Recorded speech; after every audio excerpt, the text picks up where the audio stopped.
परिचय। बच्चों, हम अपने आसपास चारों ओर जो खूबसूरत दुनिया देखते हैं वह प्रकाश के प्रभाव के कारण देखते हैं। अंधेरे में हम अपने आसपास कुछ भी नहीं देख सकते।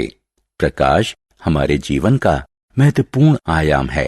हम इस अध्याय में प्रकाश के गुण और अभिलक्षणों के बारे में अध्ययन करेंगे। उद्देश्य।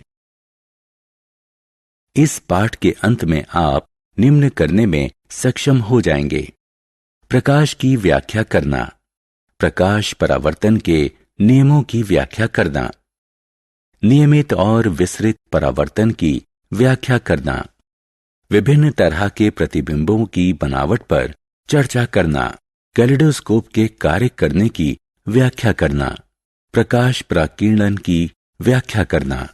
प्रकाश क्या है? आप कई तरह की चीजों को देखते हैं। इस कमरे में ही आप कुर्सी देखते हैं। मेज और मेज पर रखे गुलदान को भी देख सकते हैं। ये चीजें हमें तब दिखाई देती हैं जब उस वस्तु से प्रकाश परिवर्तित होकर हमारी आंखों पर पड़ता है। यह दो तरह से होता है, या तो वस्तु से स्वयं प्रकाश निकलता है या वस्तु पर किसी दूसरे माध्यम से प्रकाश पड़ता है।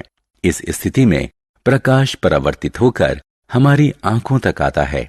इस प्रकार जब पूरी तरह से अंधेरा रहता है तब प्रकाश की अनुपस्थिति में हम कुछ भी नहीं देख सकते। क्या आप जानते हैं कि प्रकाश भी ध्वनि की तरह ऊर्जा का एक माध्यम है, लेकिन इससे अलग है। प्रकाश कैसे गति करता है?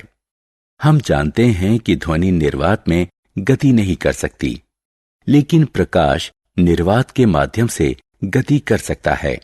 यही कारण है कि सूर्य से निकलने वाला प्रकाश हमारे ग्रह पृथ्वी तक पहुंच सकता है। अगर हम प्रकाश के स्रोत के सामने किसी अपारदर्शी वस्तु को रखें तो प्रकाश का रास्ता विचलित हो जाएगा। इस प्रकाश से अपारदर्शी वस्तु के पीछे छाया बन जाती है। इससे यह साबित होता है कि प्रकाश सीधी रेखा में गमन करता है। इसके अलावा हम इसे अपारदर्शी माध्यम से भी देख सकते हैं। परावर्तन का नियम। प्रकाश सीधी रेखा में गमन करता है।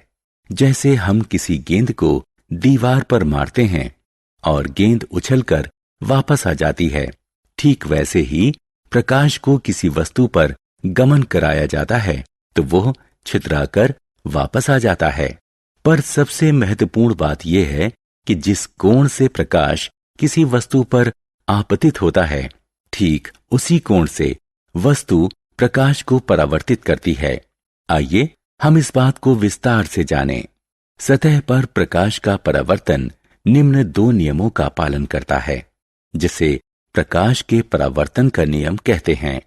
इस नियम के अनुसार प्रकाश के आपतन का कोण प्रकाश परावर्तन के कोण के बराबर होता है।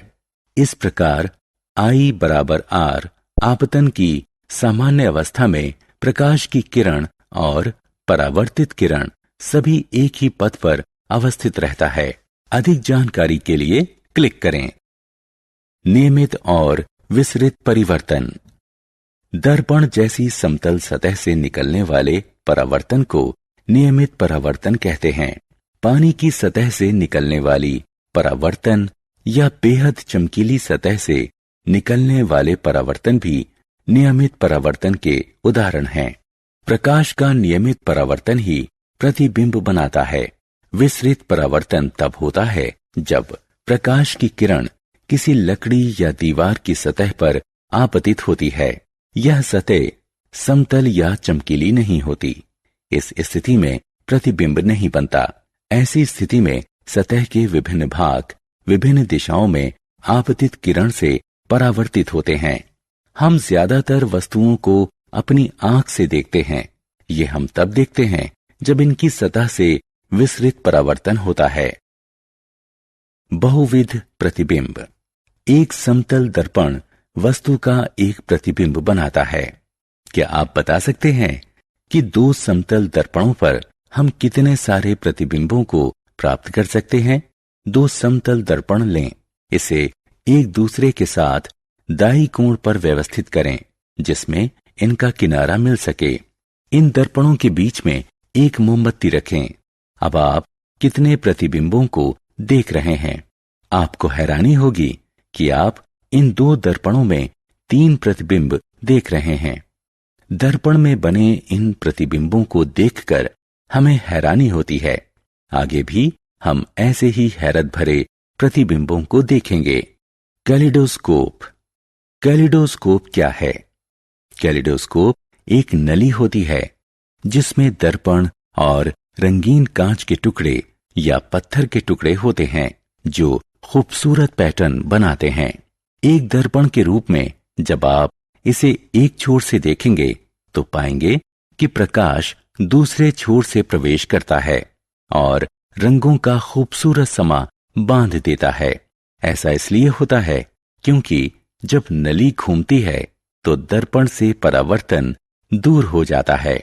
आइए हम इस क्रियाकलाप को करके कैलिडोस्कोप बनाएं।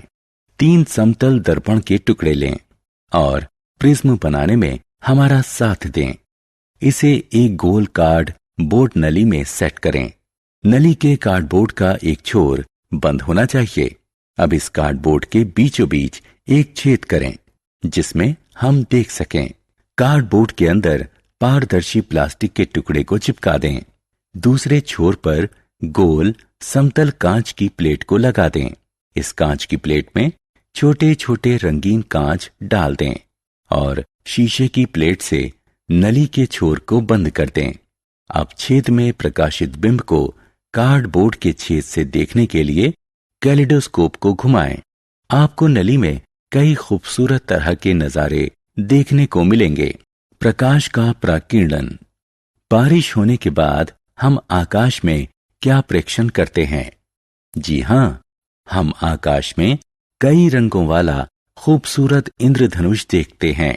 लेकिन यह विभिन्न रंग कहां से आते हैं? हम जानते हैं कि सूर्य के प्रकाश को सफेद रंग में उल्लेखित किया जाता है। जब हम इस प्रकाश को कांच के प्रिज्म से गुजारते हैं तो यह 7 रंगों में विभाजित हो जाता है। इसका मतलब यही हुआ कि सफेद प्रकाश की किरण अपने संगठन रंग से अलग हो जाती है। इन रंगों का समूह सफेद प्रकाश के स्पेक्ट्रम को प्रदर्शित करता है। इस प्रकार सफेद प्रकाश के अपने संगठन रंगों से अलग होने की घटना को प्रकाश का प्रकीर्णन कहते हैं। आइए अब हम इंद्रधनुष पर आते हैं। उपरोक्त आधार पर हम कह सकते हैं कि सफेद प्रकाश का प्रकीर्णन बारिश की बूंदों से होकर गुजरता है तो इंद्रधनुष बनता है। इन रंगों को हम निम्न क्रम में देख सकते हैं: बैगनी, गहरा नीला, नीला, हरा, पीला, नारंगी और लाल। इसे अंग्रेजी में वाइब क्योर भी कहते हैं। आत्म मूल्यांकन। स्तंभ क का स्तंभ खा के साथ सही मिलान करें। सारांश। आइए हमने जो कुछ सीखा है उसे संक्षेप में दोहराएं। प्रकाश ऊर्जा का एक रूप है जिसके माध्यम से हम चारों ओर की चीजें देखते हैं। क्योंकि इसके माध्यम से प्रकाश परावर्तित होता है, प्रकाश सरल रेखा में गमन करता है। जब किसी दर्पण पर प्रकाश की किरण पड़ती है तो वह प्रकाश के पथ को मोड़ देती है। परावर्तन के 2 नियम हैं। आपतन कोण हमेशा परावर्तन कोण के बराबर होते हैं, अर्थात कोण I बराबर होता है कोण R के। आपतित किरण, परावर्तित किरण तथा आपतन बिंदु पर अभिलंब एक ही तल में होते हैं। दर्पण की तरह समतल चीजों से निकले परावर्तन को नियमित परावर्तन कहते हैं।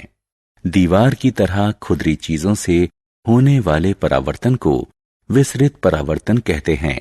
कैलिडोस्कोप एक नली है जिसमें दर्पण और रंगीन कांच के टुकड़े होते हैं या फिर खूबसूरत पैटर्न पर बने चमकते हुए पत्थर के टुकड़े होते हैं।